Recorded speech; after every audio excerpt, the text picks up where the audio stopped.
नमस्कार दोस्तों, स्वागत है आप सभी का पाथफाइंडर पर। एक बार फिर से साउथ चाइना सी का जो विवाद है वो सुर्खियों में आ चुका है। इस बार चाइना के साथ जो भिड़ने वाला देश है वो है द कंट्री ऑफ फिलीपींस। और आप यहाँ पे देख सकते हैं कई सारी सुर्खियां आपके सामने पेश करने वाला हूं। ये वाली खबर टाइम्स नाउ न्यूज की है, नवंबर 18 की। Chinese vessels fired water cannons at supply boats in the South China Sea, ऐसा यहाँ पे आरोप लगाया गया है फिलीपींस के द्वारा। इसके बाद टाइम्स ऑफ इंडिया के द्वारा भी कवर किया गया यह खबर, China coast guard blocks the Philippines boats in the disputed sea, जिसके चलते ये वाली जो आपकी प्रॉब्लम है ये काफी ज्यादा बड़ा लेवल यहां पे अटेन कर चुकी है। आप यहां पे देख सकते हैं ये वाली चीज होने के बाद फिलीपींस के द्वारा यहां पे चाइनीज कोस्ट गार्ड के जो एक्शंस थे, जो गतिविधियां थी, उनकी काफी आलोचना करी गई है दक्षिण चीन के सागर के अंदर। इतना ही नहीं, जो यहां पर काफी बड़ी डेवलपमेंट हुई है वो ये हुई है कि फिलीपींस के जो यहां पर एक्सटर्नल अफेयर्स यानी कि फॉरेन के मिनिस्टर हैं, फॉरेन अफेयर्स के मिनिस्टर हैं, उन्होंने यहां पर साफ साफ चाइना को कहा है to back off after the South China Sea clash, यानी कि एक थोड़ी सी चेतावनी वाली यहां पर स्टेटमेंट दिया गया है बाय द फिलीपींस गवर्नमेंट। एक ऑफिशियल स्टेटमेंट है जो कि यहां पर जारी किया गया है।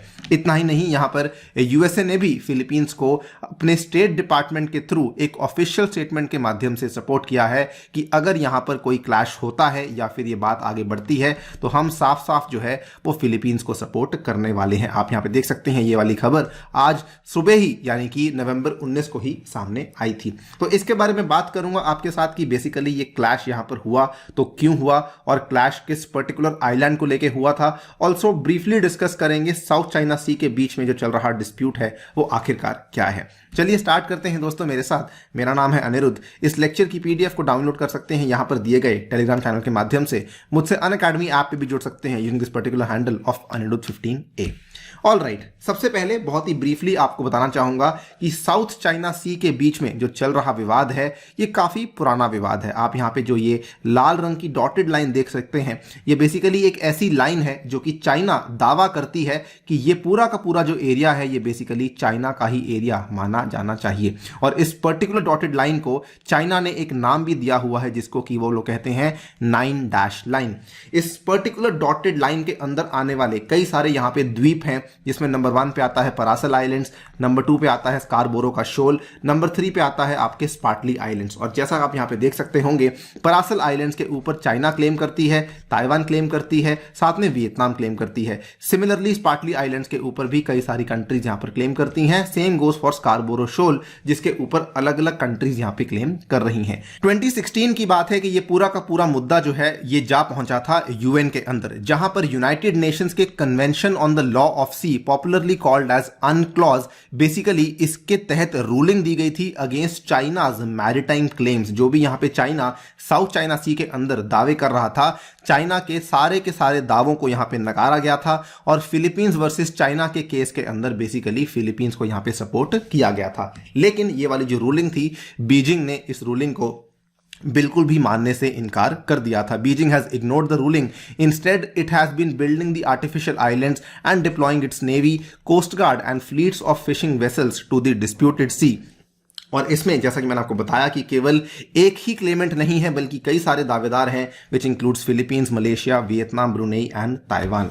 नाउ जो रिसेंटली हमारे सामने खबर आई है वो नवंबर 16 की है, यानी कि आज से 3-4 दिन पहले की खबर है, जब 3 शिप्स थी from the Chinese coast guard जो कि बेसिकली फिलीपींस की सप्लाई बोट्स को यहां पर एक तरीके से ब्लॉक करने की कोशिश कर रही थी। इतना ही नहीं, इन्होंने ब्लॉक करते टाइम यहां पर वाटर कैनन्स का भी इस्तेमाल किया on the 2 Philippine supply boats with in the countries exclusive economic zone, जो कि साउथ चाइना सी के एरिया के अंदर ही फॉल करता है। सबसे पहले आपको बताना चाहूंगा कि ये वाली जो आपकी फिलीपींस की 2 वेसल्स थी ये कहां पर जा रही थी।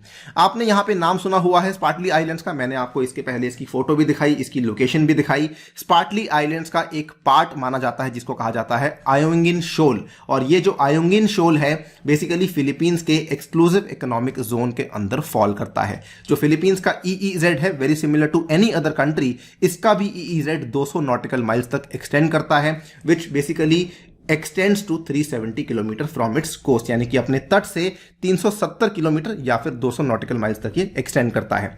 नाउ यहां पर जो ये शिप्स जा रही थी इनके ऊपर बेसिकली अटैक किया गया था by the Chinese water cannons. ये वाली जो शिप्स थी, आपको बता दूं, इनके जो फॉरेन मिनिस्टर हैं मिस्टर टियोडोरो लॉक्सिन, जो कि अक्सर सुर्खियों में रहते भी हैं, इन्होंने कहा the incident took place near the Ayungin shoal on November 16 and the Philippine vessels, जो कि बेसिकली फूड सप्लाईज को लेकर जा रही थी to the military personnel stationed nearby, they were forced to abandon the mission because China की इस हरकत की वजह से जो यहां पर लोग जा रहे थे वो इस मिशन को पूरा नहीं कर पाए।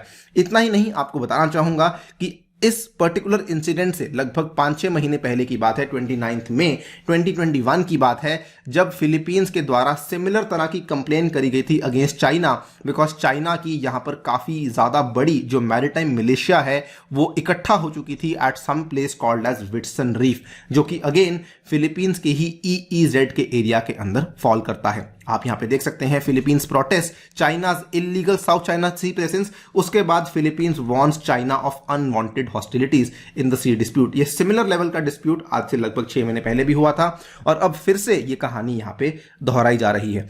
हम अगर बात करें कि फिलीपींस की यहां पर जो प्रक्रिया सामने आई है, जो रिस्पॉन्स सामने आया है वो क्या है, यहां पर जो फिलीपींस की फॉरेन मिनिस्ट्री यानी कि विदेश मंत्रालय है, उन्होंने साफ साफ बोल दिया है the acts of the Chinese coast guards vessels are illegal, यानी कि ये यहां पर जो गतिविधियां हो रही हैं ये साफ साफ रूप से अवैध हैं। China has no law enforcement rights in and around these areas, they must take heed and यहां से इनको बैक ऑफ कर जाना चाहिए। ये वाला स्टेटमेंट दिया गया है by the Philippines foreign ministry. इतना ही नहीं, इन्होंने यहां पर यह भी कहा है they have accused China of failing to exercise self restraint and said that he had conveyed the Manila's outrage condemnation and protest over the incident to the Chinese ambassador, यानी कि जो यहां पर कहानी हुई है वो फिलीपींस की फॉरेन मिनिस्ट्री के द्वारा चाइना का जो एम्बेसडर है उसको कन्वे कर दिया गया है। फिलीपीन ने साथ में यह भी कहा है we will continue to assert our sovereignty, sovereign rights and jurisdiction over our territory. ये सारी की सारी स्टेटमेंट्स फिलीपींस के द्वारा दी गई हैं। अगर बात करें कि क्या चाइना के द्वारा यहां पर किसी प्रकार का रिस्पॉन्स दिया गया है, तो जी नहीं, अभी तक Chinese embassy in Manila did not immediately respond to request for the comments for the media. लेकिन इंटरेस्टिंग चीज यहां पर क्या हुई है कि इस पूरे के पूरे इंसिडेंट के बीच चलते हुए आपको मालूम होगा यूएस और चाइना के बीच में टेंशंस काफी बढ़ चुकी हैं और इसीलिए यूएस ने यहां पर सपोर्ट की है फिलीपींस को कि अगर कल को कोई ऊपर नीचे बात होती है उस केस में हम लोग यहां पे फिलीपींस को ही सपोर्ट करने वाले हैं। ये कहानी अभी डेवलपिंग स्टेज में है, जैसे ही कोई नई डेवलपमेंट आपके सामने आएगी हम लोग डेफिनेटली पेश करेंगे पाथफाइंडर के माध्यम से। फिलहाल के लिए दोस्तों वीडियो में इतना ही। जाने से पहले आपको बताना चाहूंगा कि अनअकैडमी आपके लिए लेकर आया है हर साल की तरह एक बहुत ही बेहतरीन चैंपियंस कॉन्क्लेव, जिसमें कि आपके साथ कई सारे टॉपर्स, कई सारे IAS ऑफिसर्स मिलने वाले हैं, साथ में कई सारे यहां पर जो टॉपर्स इस साल के हैं उनके साथ आपकी चर्चा होने वाली है। ये 3 दिन का इवेंट है, 20 से लेकर 22 तारीख तक चलने वाला है। इसमें आपके कई सारे डाउट्स को क्लियर किया जाएगा। इसके अलावा जो आपके रनिंग ऑफर्स हैं उसमें अनअकैडमी एक नया ऑफर लेकर आया है, जिसमें कि अगर आप लोग 1 साल का आइकॉनिक GS लेते हैं तो आपको 12 महीने का ऑप्शनल कोर्स कंप्लीटली फ्री मिलता है। Same goes for 2 years and for 3 years as well. इसमें आपको टेस्ट सीरीज भी अवेलेबल करवाई जाएगी और इसमें आपको मेरे द्वारा भी कई सारे कोर्सेज अवेलेबल करवाए जाएंगे। ध्यान रखिए, इसमें आपको जब कोर्स खरीदना है तो आपको कोड पूछा जाएगा जिसमें आपको अन्य UPSC कोड अप्लाई करना है, जिसके माध्यम से आपको ये सारे के सारे बेनिफिट्स मिल सकते हैं। You will be getting my personal guidance, you will be added to the WhatsApp group and आपको 20 बुक्स भी आपके घर तक पहुंचाई जाएंगी। इसमें ये वाले बैचेस आपके लिए शुरू करवाए जाएंगे आने वाले 24 नवंबर को। इसके साथ ही में मेरे द्वारा ये वाले बैचेस आपको अवेलेबल करवाए जाएंगे। Thank you for listening, stay tuned and stay safe.